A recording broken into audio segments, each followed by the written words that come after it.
আপনি যে কদিন ছিলেন না, আমার দম বন্ধ হয়ে আসতেছিল। মানুষ তো কোথাও যাওয়ার আগে একটা ফোন করে যায়, এই কয়দিন একটা ফোন করেন নাই। জরুরি ভিত্তিতে 3 দিনের জন্য সৈয়দপুর যাইতে হয়েছে। আর আমি তো আপনাকে কল করছি, আপনি হয়তো ছিলেন না, কলেজে গেছিলেন মনে হয়। আর ওদিকে ঝড়ের কারণে 3 দিনের জন্য টেলিযোগাযোগটাও বিচ্ছিন্ন ছিল।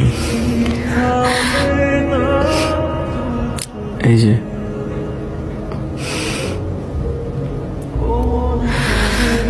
অজুহাত দিতে হবে না।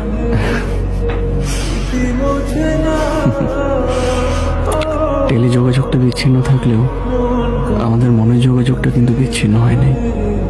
কি করে বুঝবো? কি করে বুঝবো?